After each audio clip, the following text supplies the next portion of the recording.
तो दोस्तों, अगर आप छत की बढ़ती हुई लीकेज से परेशान हो और आप ये जानना चाहते हो कि इसके लिए सबसे बेस्ट समाधान कौन सा होगा, तो आज का ये वीडियो आपके लिए है। तो आज का ये जो वीडियो होने वाला है, यहाँ पर हम ये जानेंगे कि अगर आप अपने छत के ऊपर डैम प्रूफ लगवाने जा रहे हो तो उसका स्टेप बाय स्टेप क्या प्रोसीजर होता है, क्योंकि कुछ जगह पर लोग गलत तरीके से डैम प्रूफ को अप्लाई कर देते हैं, जिस वजह से आगे चल के लीकेज की समस्या वैसी ही बनी रहती है। पर अगर आप सही तरीके से डैम प्रूफ को अप्लाई करते हो तो लीकेज की समस्या खत्म हो जाएगी। और साथ में हम वीडियो के एंड पार्ट में ये भी जानेंगे कि इस डैम प्रूफ को करवाने के लिए आपको कितना खर्च आ सकता है। तो इसलिए वीडियो को पूरा जरूर देखें। चैनल पे अगर आप लोग नए आए हो तो चैनल को जरूर सब्सक्राइब कर दीजिए। वैसे तो डैम प्रूफ लगाने से लीकेज की समस्या का समाधान तो हो जाता है, पर साथ में इसका कलर व्हाइट होने के कारण धूप के सीजन में आपके छत के ऊपर जो धूप आती है उसे भी ये व्हाइट कलर रिफ्लेक्ट कर देता है, जिस वजह से घर के अंदर भी आपको ज्यादा गर्मी महसूस नहीं होती। तो दोस्तों, एशियन पेंट का जो डैम प्रूफ है, इसे लगवाने का पहला स्टेप आ जाता है, जहां पर आपको सरफेस को अच्छे तरीके से क्लीन करना पड़ता है।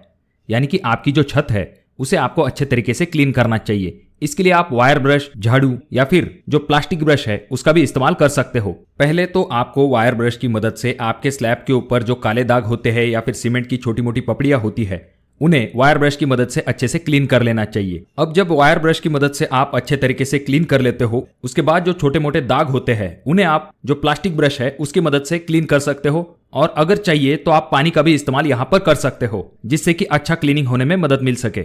और अगर आप छत को और भी ज्यादा क्लीन करना चाहते हो तो इसके लिए आप क्या कर सकते हो, 20 लीटर पानी में 1 लीटर एसिड को मिक्स करके उसे अपने छत के ऊपर अप्लाई कर सकते हो। बाद में 15 से लेकर 25 मिनट बाद जो झाड़ू और पानी है इसकी मदद से आप इसे अच्छे तरीके से क्लीन कर सकते हो। अच्छे तरीके से जब आप छत को क्लीन कर लेते हो, उसके बाद आपको छत को सूखने के लिए छोड़ देना है। जब छत अच्छे तरीके से सूख जाएगी, उसके बाद आपको उस छत के ऊपर जो कोई भी क्रैक है उन्हें पहले तो देख लेना है। उसके बाद में स्मार्ट क्रैक सील की मदद से आपको उन क्रैक को अच्छे तरीके से फील कर लेना है।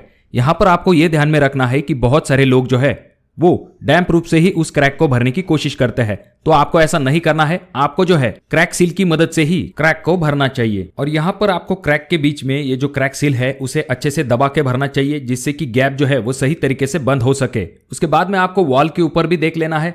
अगर वॉल के ऊपर कहीं पर आपको बड़े क्रैक दिखाई देते हैं तो उनको भी आप क्रैक सील की मदद से भर सकते हो। अब जब आपने क्रैक सील को अच्छे तरीके से भर दिया है, उसके बाद आपको इसे 5 से लेकर 6 घंटे तक सूखने के लिए छोड़ देना है।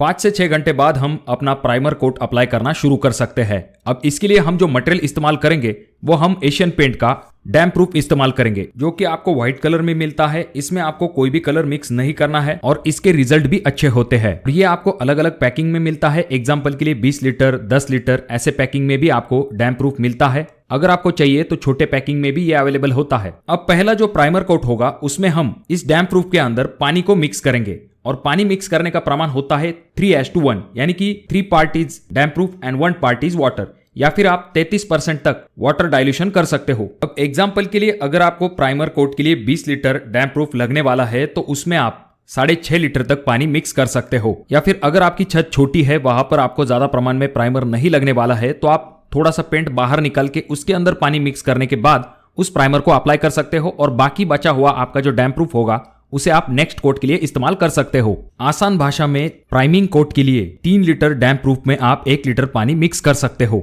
एग्जाम्पल के लिए अगर आपको प्राइमिंग कोट के लिए 5 से लेकर 6 लीटर की आवश्यकता है तो उतना ही आपको प्राइमिंग कोट बनवाना चाहिए। अगर हम इसके कवरेज की बात करते हैं तो एशियन पेंट का जो डैम प्रूफ है वो टेरेस के लिए 10 से लेकर 13 स्क्वायर फीट का एरिया कवर कर सकता है 1 लीटर के अंदर। अब जब आप कोट को अप्लाई करते हो तो ऐसा नहीं कि सिर्फ आपको आपके छत के ऊपर इसे अप्लाई करना है। आपके छत के ऊपर जो पैरापेट वॉल है उसके ऊपर आपको कम से कम 1 फीट तक इस डैम प्रूफ को लगवाना चाहिए। यहाँ पर जैसा कि आप अगले वीडियो में देख सकते हो, पूरी पैरापेट वॉल को जो है इस डैम प्रूफ से कवर किया जा रहा है। साथ में आपको यह भी ध्यान में रखना है कि आपकी जो पैरापेट वॉल है उसका जो टॉप होता है तो उसके ऊपर भी आपको इस डैम प्रूफ को अप्लाई करना चाहिए। अगर बारिश चल रही है या फिर तेज धूप है तो ऐसे समय में आपको इस कोट को अप्लाई नहीं करना है। अब जब आप प्राइमर कोट को अच्छे से अप्लाई कर देते हो, उसके बाद आपको 6 घंटे तक उसे अच्छे तरीके से सूखने के लिए छोड़ देना है। ये जरूर ध्यान में रखें कि 2 कोट के बीच में कम से कम 6 घंटे का अंतर होना चाहिए। और अगर आपने पहला कोट हॉरिजॉन्टली अप्लाई किया है तो दूसरा कोट आपको वर्टिकली अप्लाई करना है। अब जब आपका प्राइमिंग कोट कंप्लीट हो जाता है, जब आप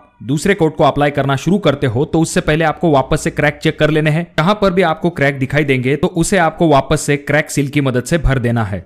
जब आप क्रैक को अच्छे तरीके से भर देते हो, उसके बाद आपको सेकंड कोट को अप्लाई शुरू करना है। अगर आपने पहला कोट वर्टिकली अप्लाई किया है तो दूसरा कोट आपको हॉरिजॉन्टली अप्लाई करना है। अब यहाँ पर जो सेकंड कोट आप अप्लाई करने वाले हो तो वहां पर आपको डैम प्रूफ के अंदर किसी भी प्रकार का पानी मिक्स नहीं करना है। आपको डायरेक्टली जो है सेकंड कोट के लिए डैम प्रूफ का इस्तेमाल करना है। अब जब आप इस कोट को अप्लाई कर रहे हो, ऐसे समय में जो बीच बीच में आपको ये ग्रू दिखाई देते हैं तो उनके बीच में भी आपका डैम प्रूफ जो है उसे अप्लाई करना है। अगर रोलर से पॉसिबल नहीं है तो वहां पर बीच में आप ब्रश का इस्तेमाल कर सकते हो। अब जब आपका सेकंड कोट कंप्लीट हो जाएगा उसके बाद आपको वापस से 6 से लेकर 7 घंटे तक रुक जाना है। उसके बाद जाकर आपको तीसरा कोट जो है उसे अप्लाई करना शुरू करना चाहिए। जब आप अपने छत के ऊपर तीसरा कोट अप्लाई करते हो उसके बाद आपकी छत एकदम सफेद दिखाई देने लगती है। अब ये जो सफेद छत है यह आपको लीकेज से तो बचाएगी, पर गर्मी के सीजन में इसकी वजह से आपकी छत का जो टेम्परेचर है वो भी कम रहने में मदद मिलती है। और जब भी आप इन कोट को अप्लाई करते हो तो आपके यहाँ पर जो सोलर या फिर एमएस की कोई चीजें होती है तो उनके नीचे भी आपको इस कोट को अच्छे से अप्लाई करना है।